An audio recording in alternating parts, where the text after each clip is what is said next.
Welcome to the Urban Cowgirl Show.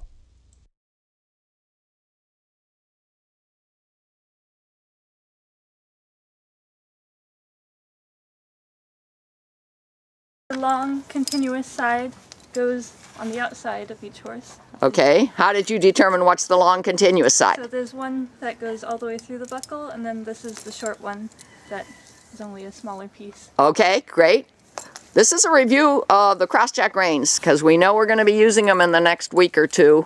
We want to make sure we've got it all figured out ahead of time. We don't have Evie here, but picture Eve right here.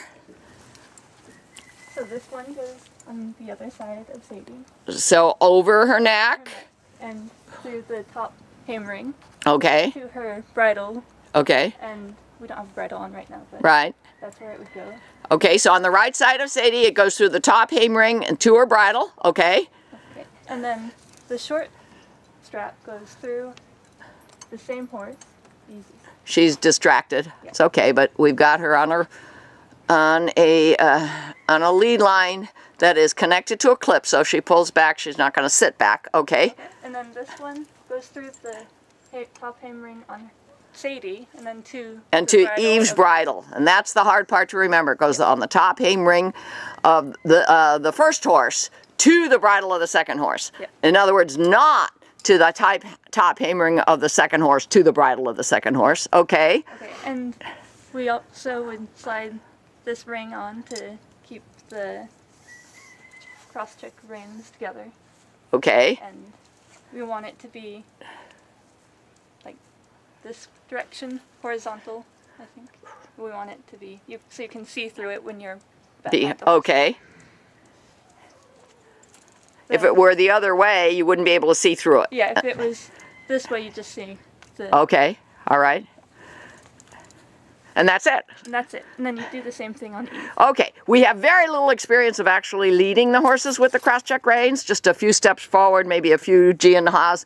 That's going to be next once we get them connected to this training harness pole and figure out exactly what we want to do next to desensitize them and then sensitize them to pairs driving. And I think that's the order in which we're going to go. But everything is determined by safety. We want to avoid wrecks as much as possible at all costs, so one tiny baby step at a time. The purpose of today's session is to review the harness process. Sierra, who's done it several times, is going to be harnessing up Eve and Sadie for pairs driving. Now, Sadie is the youngster. Notice how she very carefully walks up to the side of Sadie. Now, Sadie can see real good out of the sides of her eyes, and she's had this done before. So she's being good, but she could become scared for whatever reason. So we're always aware of the flight nature of the horse when we tack them up, especially with this many straps. So you see how Sadie's kind of paying attention, but she doesn't seem to be getting upset, although this pasture is as nice as it looks and as quiet as it looks now, is surrounded by a couple of roads, and a garbage truck could come by, a motorcycle could come by, and the horses could become reactive. And if they're reactive and this kind of attacking system doesn't set where it's supposed to sit, and a strap comes down, especially a strap with a loop, you could have a wreck. So we're constantly looking towards doing everything quietly, safely, and with a whole lot of repetition, watching body language. Another safety feature we have here, notice that we have the clip on a very stout tie ring. The clip allows the horse to pull back without sitting back. In other words, if a horse gets excited, their nature is to flee. They'll say, wait a minute, I'm tied up here. I got to get that off of me. So they'll pull. And if they pull and don't release the pressure by pulling, what they'll end up doing is either breaking the halter, the hardware, and literally sitting back, maybe even hurting themselves by rolling back on the ground. So we use clips, especially when we're tied for a reason like harness work, getting the harness on.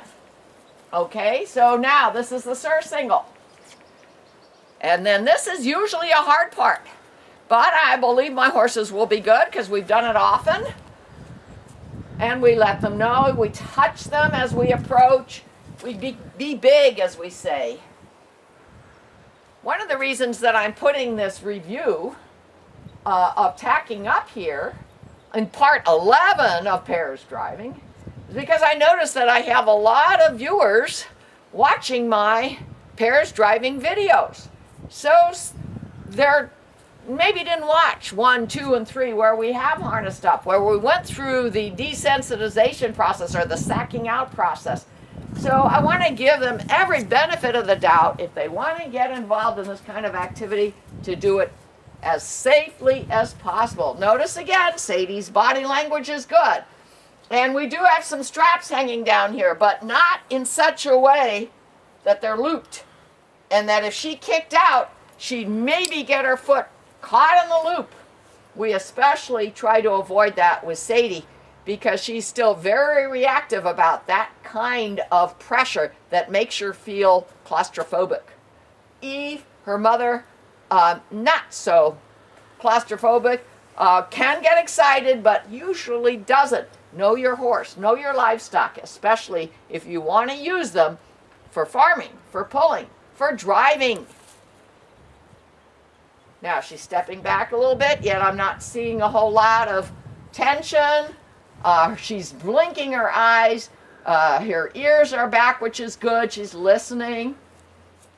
If she were really reactive, her eyes would be bulging. She wouldn't be blinking because it's their nature to say, wait a minute, I've got to try to figure this out. I've got to see what it is I'm afraid of. But if they're blinking their eyes and she's, did you see that? Yes. Does she do that often, Sierra? Sometimes. Sierra says sometimes. So know your animal. Know what habits they may still have that you'd rather that they don't have. And most of the bad habits, you can, with repetition, get rid of the bad habits. Okay, now we're taking the cross strap. Are you missing a dog collar? You want another length? I think it's always hard to know which side goes up. So I might have it Upside down again. Yeah. Okay. So should we All try right. it that way? Sometimes the britchin gets put on upside down, so she's going to turn it now. But see how she touches Sadie on the hips and on the sides of her body, and she says, I'm walking around you, I'm touching you, you're going to feel things. Okay, so she has to unstrap, very carefully remove from the hips. Turn it upside down. We'll see if that helps the process of having all the straps fit. We always try to use the same harness tack on the same horse so we don't have to adjust things every time. And that's why when I decided to do pairs driving, I bought 2 harnesses for this farming task.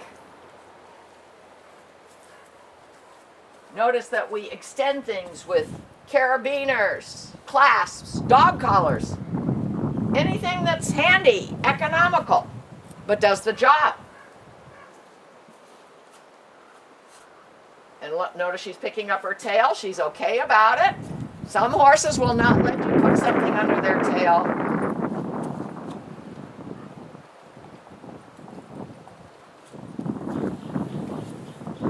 We don't want the britchin to be too tight. We want it to be sitting approximately where it is on her hips. Not too low, not too high. Does that look or feel like it's the right length now? She thinks so. Okay, well, we'll see. We're not going to do a lot of moving today. And the person that usually does the harnessing, who can do it probably with her eyes closed, that's a little tight. Yeah, are you sure this is Sadie's harness? Yeah, this is definitely Sadie's. Okay, that's a little tight. What I would like you to do, can you loosen it with those straps right there on the hips?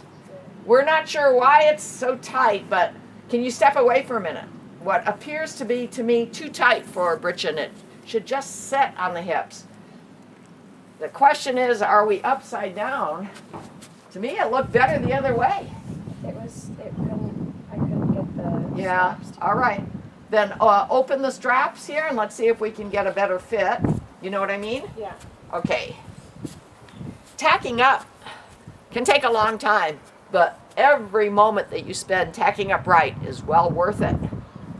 I can try putting it back the other way. I don't know. Should we put it back the other way? Yeah, you know what we'll do is we'll extend it. Because to me it looks upside down. So we'll do it.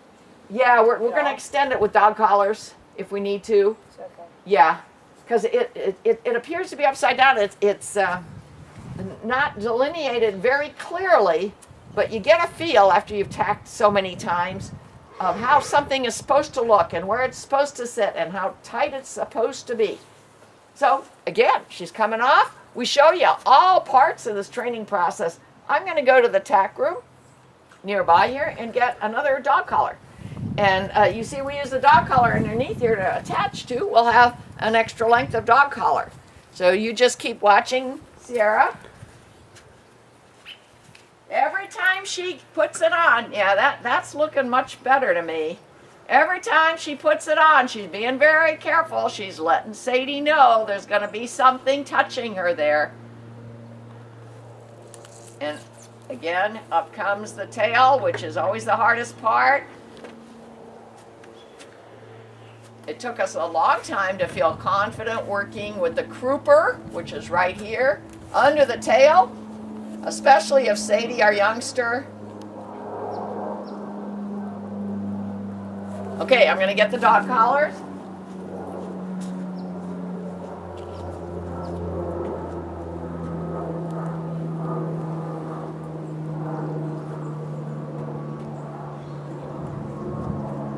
Sometimes when we're untacking, these dog collars fall off and we say, oh, we'll figure it out next time. The trouble is next time maybe a week or two later with a different person. So that might be what was going on here. Okay, now I'm going to add to this piece. All right. There's already a dog collar under here. Now, reach to it.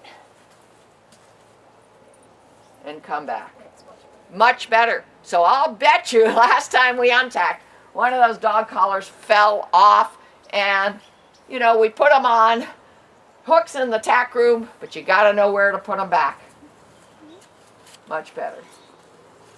Okay, now any loop that I have around Sadie's back feet has to be above her hocks and just below her hips and no lower, because she does tend to reach out like she did earlier. Is the other side hooked up? Yeah. Okay, now the collar. Now, Sadie was the hard one because she's the young one. As a matter of fact, she's 6 years old. I checked on her papers yesterday. For doing Eve, because it's usually uneventful, we're going to turn the camera off. But we may turn it back on again if there's something that we feel we have to emphasize with Eve. Now I have another team member who's going to be working with my horses on helping us do farming and harness work, and he couldn't be here today, so I'm going to send him the link of this tacking process so he can study it before tomorrow. And then we'll have him try it after he has at least seen it done. Watch Sadie. You know what I do usually? Is I turn it upside down and then turn it on her neck. It's easier to put it on with the wide part. And I learned that, I think, from Doc Hamill's DVD. It's all right. It's all right. It's all right. Good girl. See how I talk to her? Good girl. And now once it's over her head, we can turn it, especially under the chin where it's, whoops, you're having trouble. Yep. Okay.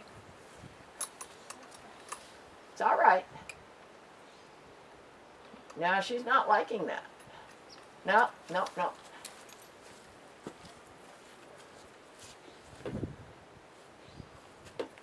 That's the thinnest part. Go down further. Go down further here and see if you can turn it there without running into trouble. It's all right. We don't want to cause pressures with where she's not used to the pressure. It's all right. No, she's not used to it. Okay, take it back over her head. It's all right. It's all right. It's all right. It's all right. Okay, then put it on the other way.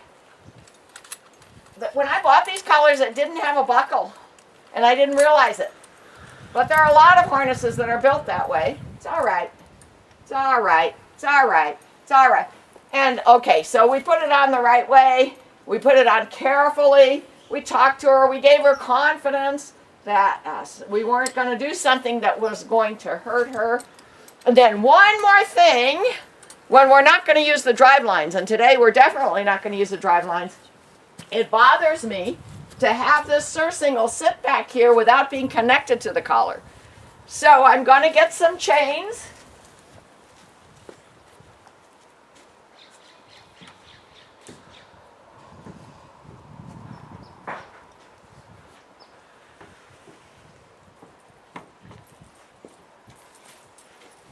These are just like lightweight chains, welded. They don't have anything sharp, that are the right length.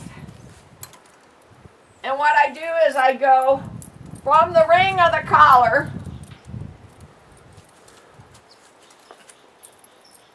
with clasps or carabiners, it's all right, through the ring of the surcingle and back. Just so that I know you want to do that here, and for this one it's just one length. Here we have two lengths just because the chain happened to be that long. Just so we know that this surcingle isn't going to ride back, especially if Sadie spooks.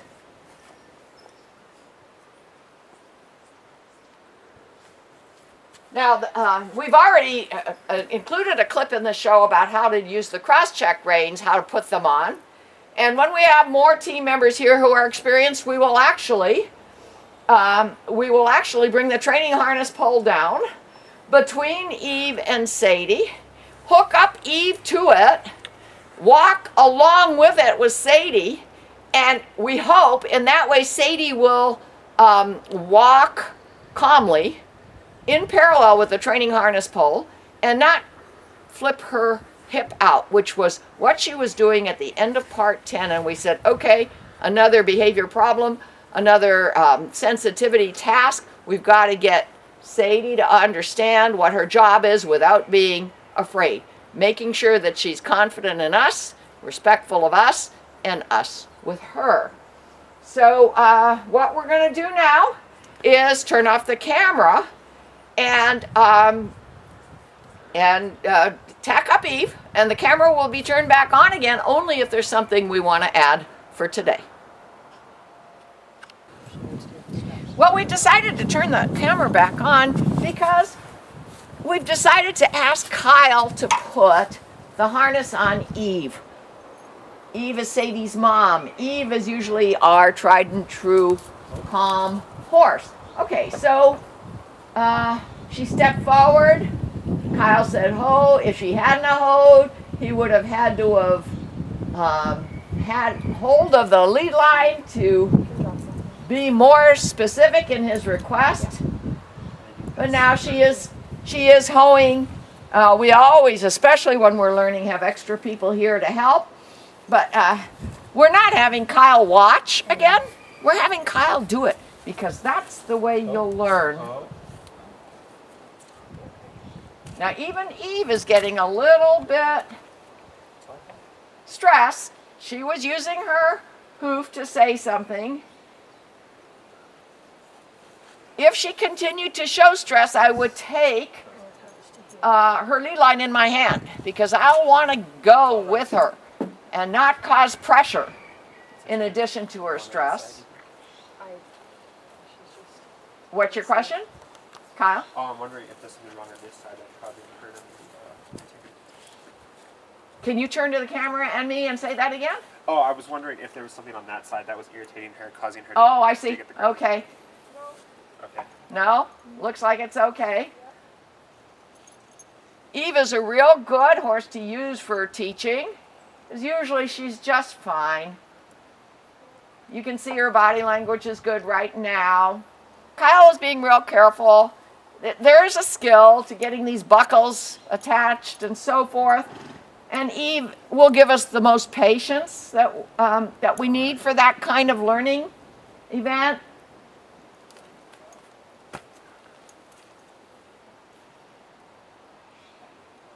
Always looking to see that the surcingle is about where you want it, which is about where it is right now on Eve. Making sure there aren't any loops hanging near her back legs or even her front legs, where if she did get nervous, she would step into the loop and not understand the pressure that she was feeling.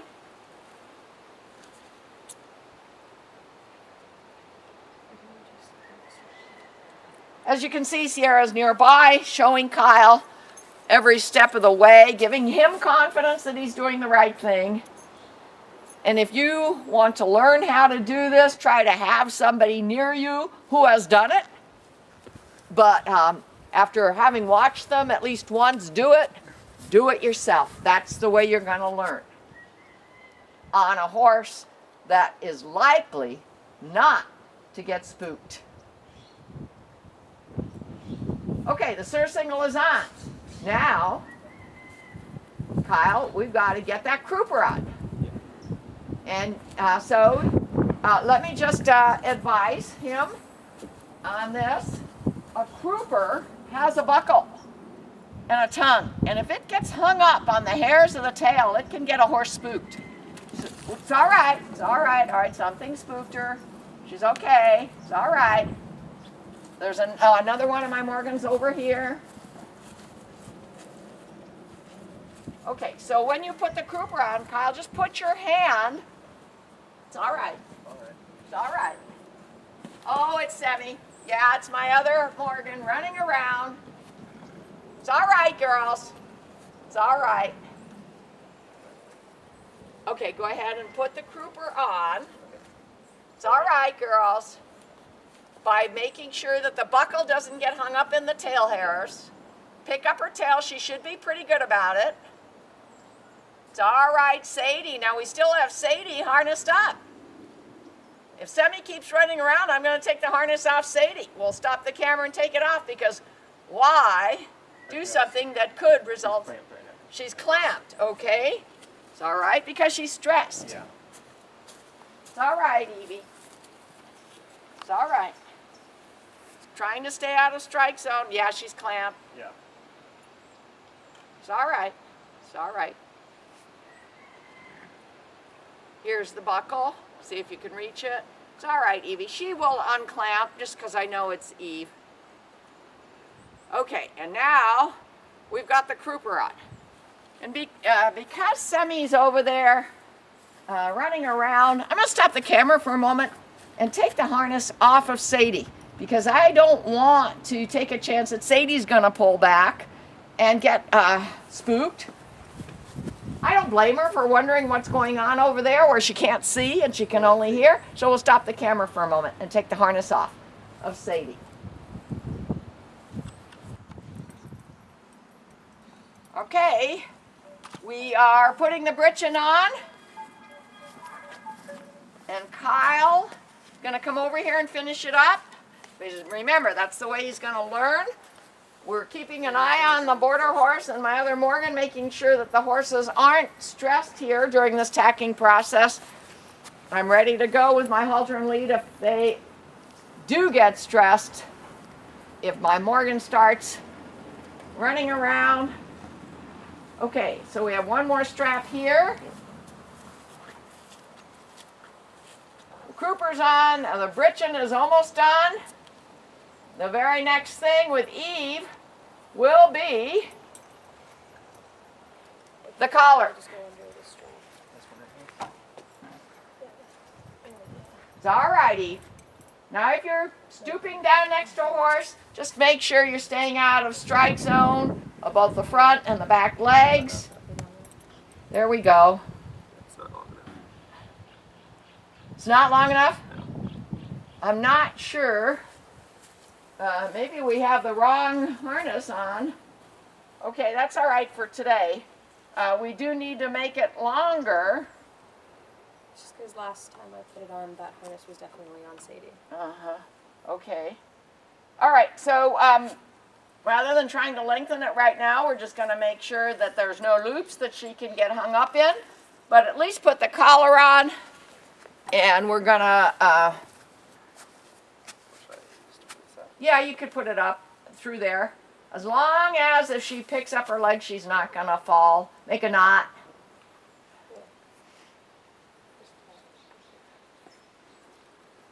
Farmers, harness people have their own habits of how to keep straps up and out of the way. Okay, now the collar. And I think the collar's on Scott's shoulder.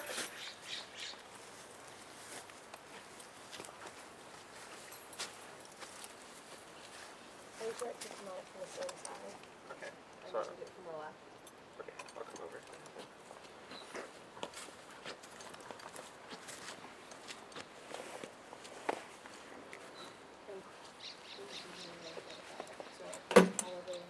Scott, can you go over and look at Sadie? So that, no, right here with the camera.